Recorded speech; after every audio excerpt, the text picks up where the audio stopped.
Hello all, and welcome to Stingray Tom's Florida and another Take 5 for Florida History. Today I'm doing a companion video for a recent one I released titled Walt Disney World Snapshot 71, in which I took a look at Walt Disney World when it opened by exploring aspects of its construction, what attractions were running on opening day, and which ones were completed soon after. This video will cover one aspect I didn't discuss before, but is so often on people's mind when the topic of Walt Disney World is brought up. Enjoy! Many of us know that for the past 20 or 30 years, Walt Disney World has regularly raised their admission prices, and it's not unusual for people to complain that it's simply too expensive to visit Disney's 4 theme parks. But what about the cost of a day at the Magic Kingdom in its first couple of years? The previous video covered the time frame October 1971 to December 73. Think of that as Disney World version 1.0.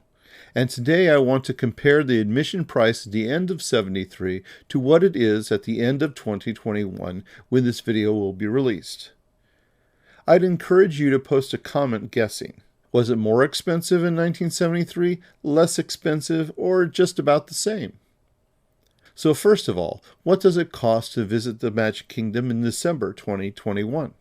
Weirdly, that's a rather difficult question to answer.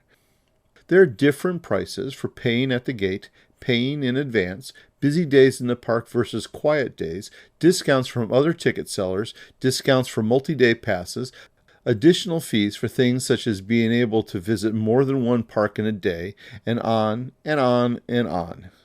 The fantastic website touringplans.com suggests that Disney offers over 7,000 ticket options.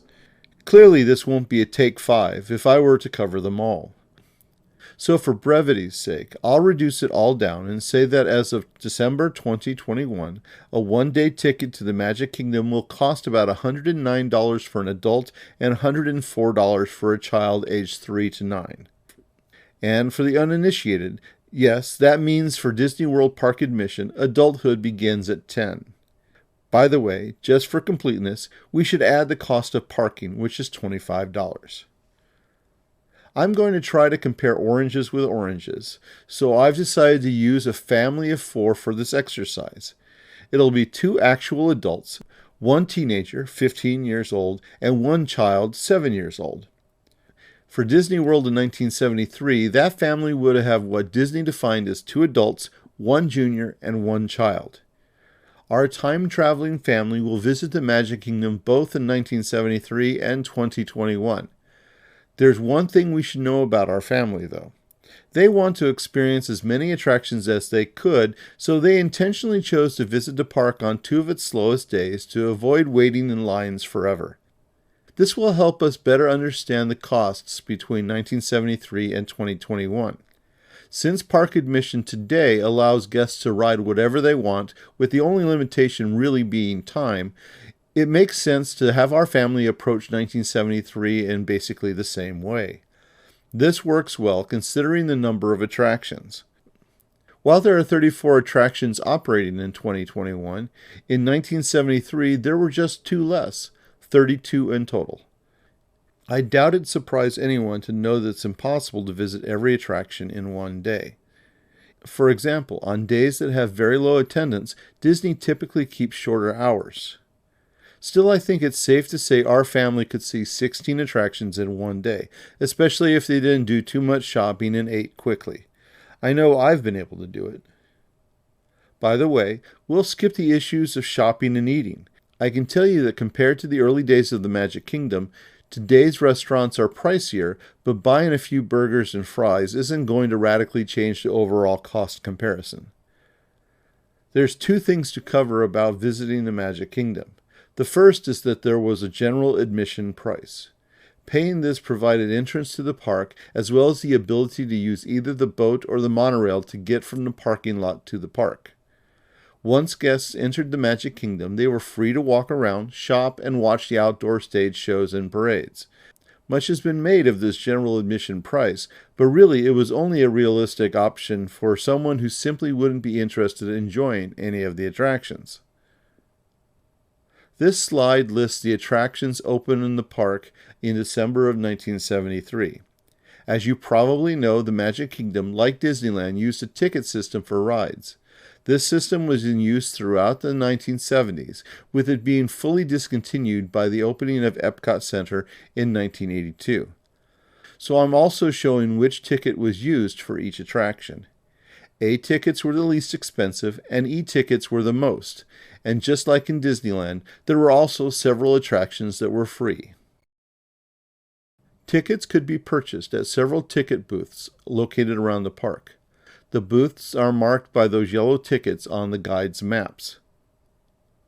Of course, those guests who bought the general admission ticket could buy individual tickets, much like they would do at their county fair. The far more realistic scenario is that our family will simply buy a set of the larger one of two discount books offered by Disney. Initially, when the park opened, these ticket books contained 7 and 11 tickets, but there were only 21 ticketed attractions back then. In 1973, the books had increased to 8 and 12 tickets and contained this arrangement of A through E tickets. This reflected the 27 attractions that required tickets. By the way, some of the attractions could also be paid for with cash. For instance, go crazy with a roll of quarters at the Frontierland Shooting Arcade. Like the general admission tickets, the discount ticket books were purchased at the Ticket and Transportation Center, which sits on the far side of the Seven Seas Lagoon. All 3 ticket options provided the guests with 2 initial tickets, one for either the monorail or ferry ride to the entrance of the Magic Kingdom, and another to actually enter the park. The discount ticket books provided a significant savings, but in reality, Disney never expected to sell many of the general admission tickets. They were somewhat popular in the early days of Disneyland, when Walt Disney promoted the theme park as a place to visit for a few hours, such as during Date Night at Disneyland, which ran on Friday and Saturday nights beginning in 1957. But the Magic Kingdom wasn't promoted that way, and because of its location, the general admission was used mostly in special situations, such as when guests somehow had plenty of the A through E tickets left over from a previous visit. I mean, people have said it happened.